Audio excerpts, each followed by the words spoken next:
Alka-Seltzer, first aid for the relief of headaches, acid indigestion, and muscular aches and pains. Alka-Seltzer brings you Hilltop House.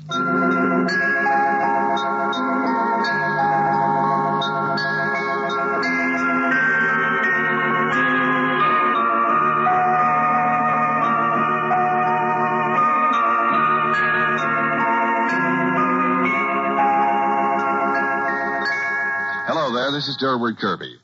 You know, children's particular likes and dislikes in food can often result in their not getting enough of the right kind of vitamins. And vitamin shortage is one of the common causes of a listless, let down, tire-easy feeling.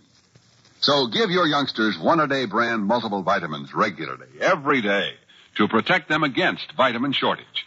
Now, one-a-day brand multiples provide all they normally need to take of all the vitamins proved necessary. And less than 3 cents a day is all it costs when you buy the large-size package.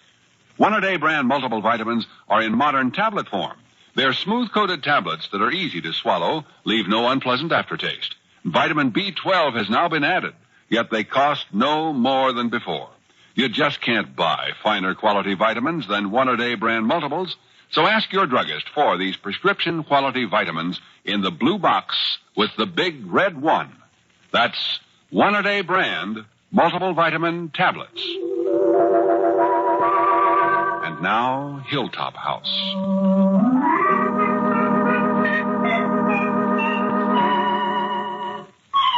When 16-year-old Leonard Clabber came to Glendale, he knew that living at the orphanage with his mother, the supervisor, could be a handicap unless he could create a certain impression. And so, from the beginning, he told his mother to give everyone the impression that her work was not a financial necessity, but rather an act of charity. And this impression took on larger meaning because they were close relatives of Mr. Frank Clabber, who was chairman of the orphanage board. And young Leonard let drop a few more hints about being next of kin to Mr. Clabber, so ultimately he would come into what Glendale assumed would be a considerable inheritance. While the handsome and charming teenager was making up his mind about the families he would like to crash, he made a point of being very nice to Hilltop's oldest girl, Barbara. That could also be explained as an act of charity. But now the boy was facing an unforeseen development, which involved his mother as well as Babs. Well, before going off to school this morning, Leonard wanted to talk with his mother. Oh, it's you, Lenny. You ready to leave for school? In a minute. Hey, guess what happened last night when we were at the movies? What? Miss Julie came over here and took Babs home with her to stay overnight. Now, how am I supposed to keep track of things that happen when I'm not here? Hannah should have waited up to tell me. I guess she feels you're not too friendly to Babs. And what has that got to do with Barbara spending the night away? After all, I'm in charge. I should know where the orphans are. Mother, you're not supposed to call them orphans, remember? Oh, please don't criticize me all the time, Len. Well, if there's one thing I've got against you, it's not admitting when you make a mistake. And I don't mean using the word orphans. Why did you have to tear into Babs and show your unfriendly feelings? Why couldn't you leave her alone? Well, I don't like the way she's taking you for granted. But I was handling her all right till you butted in. Oh, you're always so quick to criticize without thinking, dear. I told you how Barbara was bragging to Uncle Frank about her dates and the money you were spending on her. I bet he didn't pay too much attention. Oh, yes, he did. And it came right before I started to ask him for money for you. So how could I help blowing up at Barbara for spoiling everything? And what did you accomplish by telling her off, huh? She goes to pieces, Hannah rushes to the phone and gets Miss Julie over here, and now they're all against you, including Mr. Reed Nixon. Leonard, I'll thank you not to make mountains out of a molehill. She's only one of the orphans here. Only? Do you know that Mr. Nixon bought Babs that knockout party dress? Has Miss Julie taken any of the other Hilltop kids into her house? If you'd pay attention to Hannah once in a while, you'd get the lowdown. She was just telling me there isn't anything they wouldn't do for Babs. Leonard, every hour of my day is taken up with something, and I don't have time to gossip with Hannah. No matter what you want people to believe, I'm working at this orphanage to provide for you. And I've never worked so hard in my life, let me tell you. Now, don't get off the point to defend a mistake. If you want to make the right kind of friends, you have to use strategy. You can't afford to antagonize anybody who counts. And I'm telling you, Babs counts for plenty with the Nixons. You're a bright boy, but you haven't had the experience with life I have. Hannah will tell you anything to build up Barbara. I know how she feels because she's promoting a romance with you. And would you like that to get over to your high-class friends like Nancy Longstreet? Oh, since you brought up Nancy, I've got an item. I asked her to the football game, so where's the money for the tickets? When's Uncle Frank coming across, huh? Oh, I can't possibly ask him now. He thinks you're spending too much on dates thanks to Barbara's loose tongue. The old miser, it'd kill him to part with $50. $50? Well, you don't need that much to take Nancy to the game. Well, sure I do. She's used to having the fellow spend that kind of money. Oh, Len, you can't keep up this front. What do you think I'm talking about, Mom? I need a steak. I told you. That means a couple of $100, and once I'm in, it'll be different. Oh. Well, I haven't asked for any money till now, have I? No, you've been very good about it. Okay, but the money I earned at camp is all used up. Well, I do have $30 I was saving for some dental work. Could you manage on that much? Huh? I'll have to. But it makes me feel like a heel taking money you need when Uncle Frank's rolling in all that dough. What good will it ever do him? Well, that's not for us to say. He's a conservative old gentleman, and we must respect him. It bothers me to hear you talk like this. Oh, don't worry, Mom. When other people call him a miser and a skinflint, I know how to stick up for good old Uncle Frank. Gee, though, I hate to take this money. Oh, it's all right, dear. I want you to have it, and I can wait with the dentist. Maybe Uncle Frank would advance me a little on that. Well, sure, you make him. And will you do something else? What?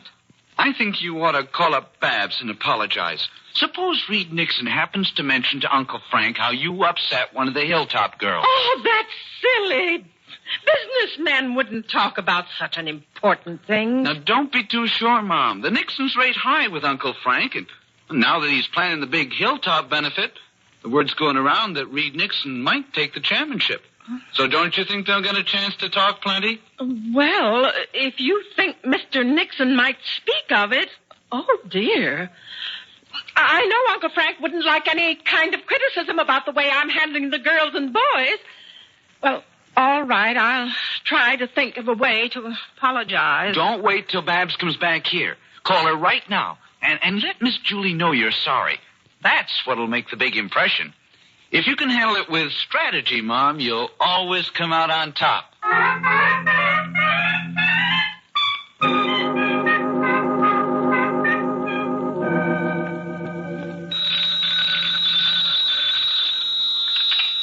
Hello? Hello there, Miss Julie. I'm so glad I got you. I want to talk to Barbara before she goes off to school, but I also want to talk to you. Oh, it's you, Mrs. Clabber. Yes, dear. How is that poor child feeling this morning? I do hope she's not too upset, because I spoke out in such an unfortunate way. She didn't quite understand. Shall I get Babs for you now? Thank you, but first, I just want to tell you there was such an unfortunate misunderstanding, and I'm afraid Babs took it all the wrong way. Maybe I feel too strong about this crush she has on my son, as you pointed out to me, but being Lenny's mother, I don't want people in Glendale getting the wrong impression that he's encouraging feelings in a poor motherless girl. So I want you to know that I'm sorry it happened, and it was just wonderful of you to comfort her by taking her to your house. Well, now I've gone and told you everything I want to say to her, so maybe you could put my apology to her in your own kind way, Miss Julie. Oh, well, I think it would be better if you told Babs personally. Why, of course, that's best of all, when she comes home from school, not on the phone now. So I'll just say goodbye, and I'm sorry I troubled you. We'll be looking for you at the orphanage today. Bye-bye. Well, goodbye. Now, why didn't she talk with Babs when she called up for that purpose? She's really sorry. No, I just can't feel she's sincere. I guess I won't say anything at all to Babs. Hi, Babs, honey.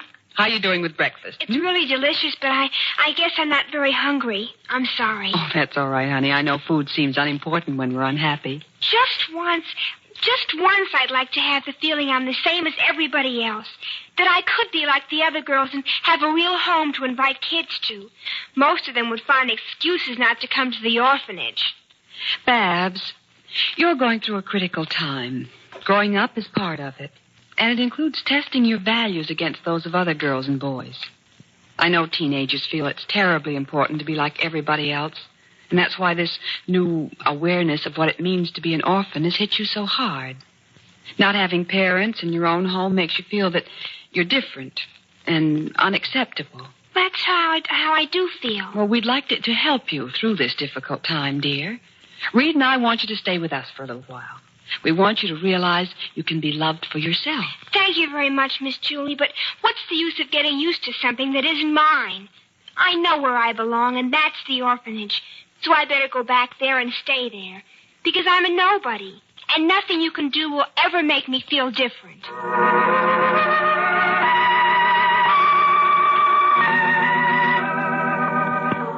In just a moment, we'll return to our story of Hilltop House.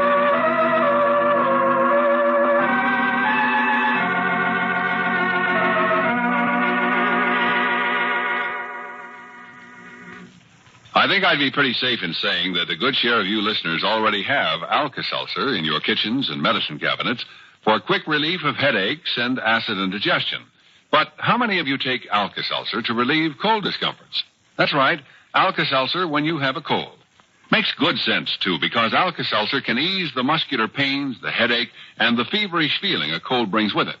Sodium acetylsalicylate, the effective pain reliever in Alka-Seltzer, is what helps do this. And medical tests prove the system absorbs more of this pain reliever faster from Alka-Seltzer. So, friends, whenever you take cold, take gentle, speedy Alka-Seltzer.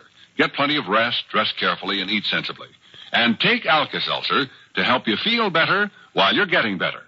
And if you're out of Alka-Seltzer now, get some more soon at your drugstore. Keep it handy this season. See how fast and effectively it can relieve the discomforts of a cold. Remember, there's nothing quite like Alka-Seltzer.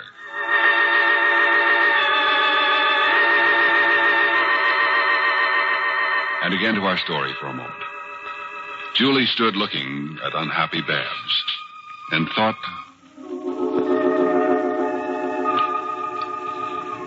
it's more important than ever to get her away from Hilltop for a while. It isn't right for her to feel the way she does, feeling she's a nobody. I must convince her she's a somebody, as good as any girl in Glendale.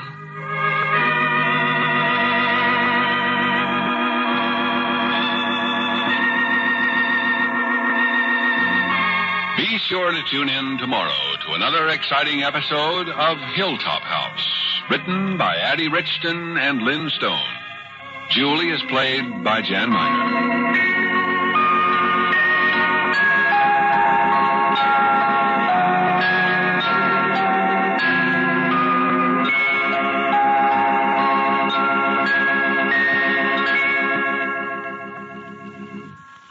Say, tell me honestly, Mother, aren't there days when it seems like you're on the go from morning till night, fixing meals and washing dishes, doing 101 things that keep you going at a high pitch?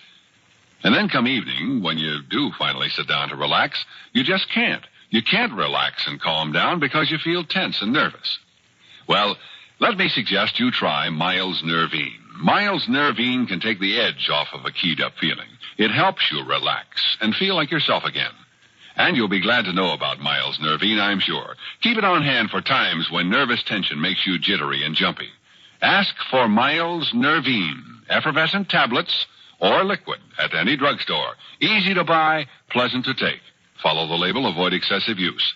Now remember that name, Miles Nervine, to soothe your nerves. Listen to Hilltop House tomorrow and every day, Monday through Friday. This is Durward Kirby speaking. This is the CBS Radio Network.